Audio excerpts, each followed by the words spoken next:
everyone, and welcome back to our video interview series that we have been doing. My name is Jennifer Rossi, and I'm the lead victim advocate over at MAD Connecticut. Today, we bring you one of our longtime supporters through MAD and through the mission, Chief Kaz, and he's going to introduce himself, and then we will ask some questions of him. Thank you so much for joining us.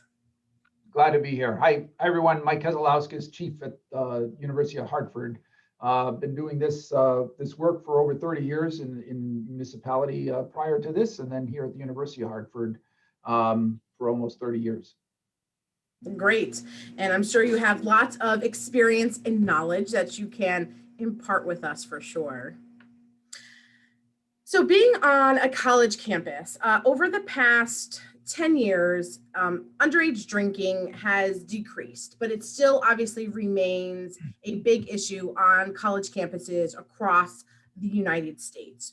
What are some things that the University of Hartford is doing to combat this problem? Yeah, so all students are required to take an online classes prior to coming to the university each fall. They do online alcohol education programs that is a requirement for them to go through and take, and bystander intervention, a lot of programs that students, again, coming to college and being on their own should be familiar with and go through to be able to be aware of the risks and stuff that go along with those things, being out on your own at college. So that's one of the things that the university is doing. I also have a community outreach program here at the university through my department. We have community outreach with student ambassadors and student EMS programs that go out and educate our students on campus about the risks about drinking alcohol. And then I go out and speak to parents about that too, prior to them coming to campus. I've put my own 3 kids through college and grad school, so I know what it's like really kind of as an administrator from my seat, and also as a parent. So if a student is caught on campus, either using alcohol, drugs, any kind of illicit or risky behaviors, what is the policy that the college utilizes to help those students through the process? Yeah, so the university, and even when I'm trained in my department, we really want this to be an educational experience going through college and not a punitive experience, right? I mean, this is where, speaking as a chief of a department and also as a parent, that we really, if it's not egregious behavior, we really want it to be an educational experience. Be safe, right? The most important thing is to be safe. So, we're doing it mostly through an educational experience. We'll send them to a student conduct process, and if it's really egregious, essentially a drunk driving, a serious drug violation, we'll do, it might go criminal and they'll get arrested. But for the most part, I look at it as an opportunity for students to grow during their 4 or 5 years of college. So, but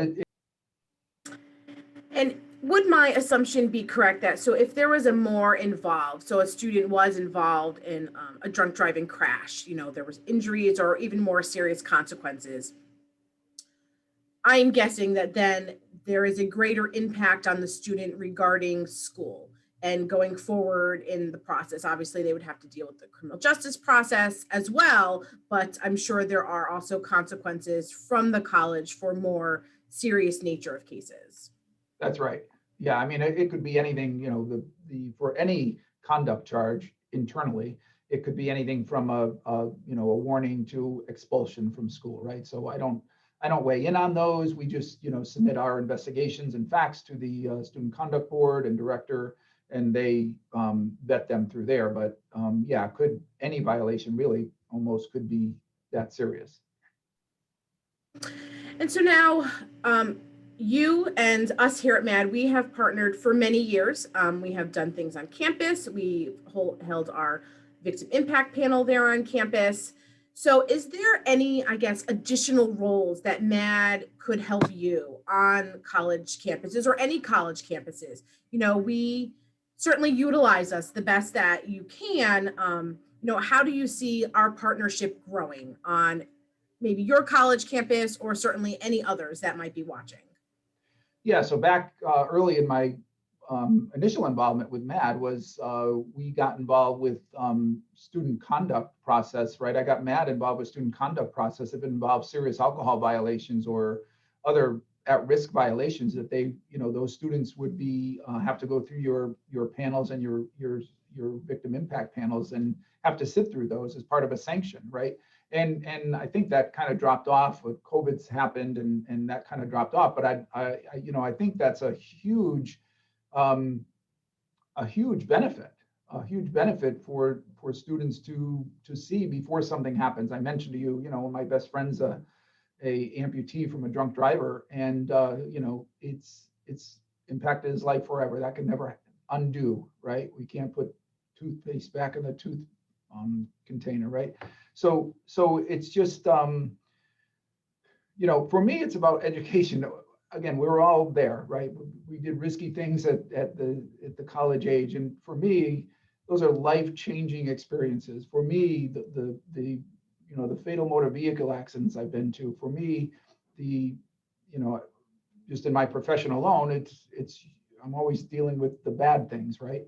For me to be able to impact somebody positively before something happens and be able to prevent something from happening, partnership with Matt is really important to prevent these things and educate, because every student, before something happens to them, not a student, but anybody, they always think they're invincible. Nothing's going to happen to me, right? It's always nothing going to happen to me until something happens.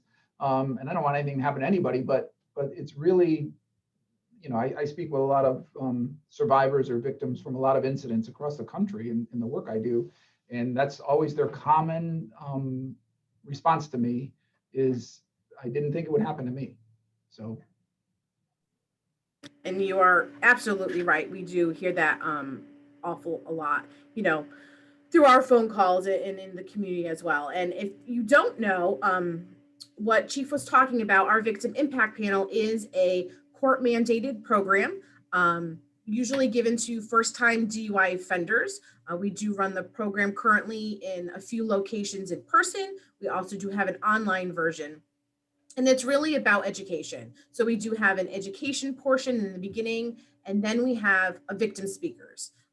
And the types of crimes all range, and it's really giving the offender, that perhaps they have just gotten pulled over, but there's other consequences that could happen if they continue with their behavior pattern. So, this is a great program.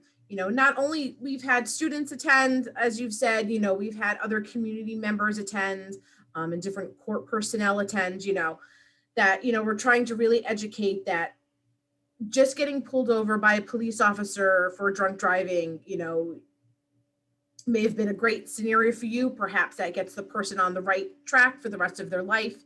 But there's really other consequences that can happen regarding serious injury or death, so we really want to give the voice back to the victim to share their story with offenders and other community members. So it's certainly a great program. If you are watching and do want to attend or learn more, you can certainly contact our office for that information. Just now switching gears a little bit, because you are a member of MAD Connecticut's Law Enforcement Executive Council. I know that's a big term. It was created to help with our law enforcement recognition ceremony. So what role do you have on that council? And, why is it so important that, MAD and even other community members recognize law enforcement for what they do? Being a police officer, I'm sure you've gotten many awards over the years, and perhaps you've gotten MAD's award as well. So how does this kind of affect the community, and, how do other law enforcement kind of view MAD doing a ceremony like this? Yeah, I think, Bob Gargiulo has invited me to be part of that board, and I couldn't be more humbled and honored to be part of that board. And I think, of us that are on the board, I think we, recognize the accomplishments that we do in this work, right? This work is, I say self-rewarding. This work is self-rewarding for me, as I mentioned earlier, just about, being able to help or prevent something from happening. But it's more self-rewarding to also recognize our colleagues in this profession, right? Matt is a huge supporter of us, and again, I think it's a partnership that we couldn't be one without each other. I just think it's so important on recognizing each other's and each other colleagues that and when Bob asked me to be part of that board, I think it's a great aspect. Chris Servioni from CCSU is also on the board, and having the college input from a college perspective too is, like I mentioned earlier, we're dealing with the most at-risk, right, youth during these college age, right? Even not college age, but just this age group in general, right? We're just dealing with the most at-risk group to be able to have an impact on them, and I think we can do this together. And that original, our partnership is important. Our partnership, and I think MAD deserves a lot of recognition for what they do as well. I mean, sometimes people see it as someone gets stopped or punitive for drunk driving or something they may have done, even speeding, and that may have prevented something serious that could have happened, right? I mean, that's true they need, right? Bob Gargiulo when I did get my award from Matt, Bob Gargiulo had a nice opening comment that, driving while intoxicated or drinking and driving is a choice you make. That's not an accident, right? So that is not something that someone made you do. It's a choice you made. So I think that's eye-opening when you think about that. That's a choice you make, and the risk you take for yourself and others when you make that choice, I think is pretty devastating sometimes. As we say, it's a 100% preventable crime. There's Uber, there's Lyft, there's Amride, call a friend, a sober friend, call a rideshare, get safely there and get safely home. It's on an app. You don't need to worry about having, cash on you. So there's many options now, than per se 10 years, 20 years ago. So there should be no excuse. And I'm sure a parent would rather get a call at 1, 2 in the morning, woken up to go pick up their child that may be intoxicated, rather than getting a knock at the door, as you were explaining earlier, because we do have a lot of families that they do remember those things. They do remember and can tell you once the knock on the door, what the police officer was wearing, what he smelled like, what he said, years later. So, we want to obviously prevent that, and we don't want any more families to have to go through this crime. So we are working diligently with different legislative efforts and different community outreach awareness efforts to, help combat and, stop the crime of drunk driving and prevent no more victims in the future. So.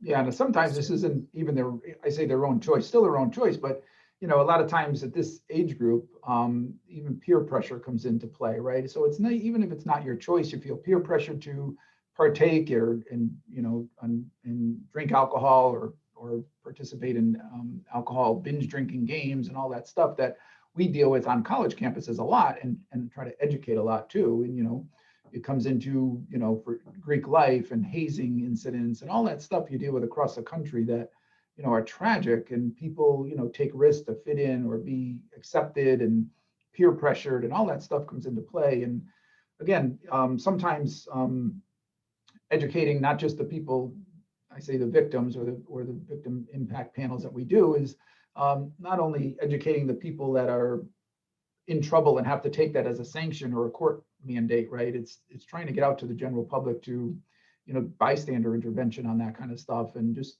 be out there to, like I said, it's just, I can't say enough about, people just don't know until something happens, right? And then. Great. And I certainly do thank you so much for joining me today. And obviously we look forward to continuing our partnership with you, with the University of Hartford. Anyone watching ever needs any assistance from us, you can certainly contact our office at any time. You can go onto our website, which is mad.org/CT.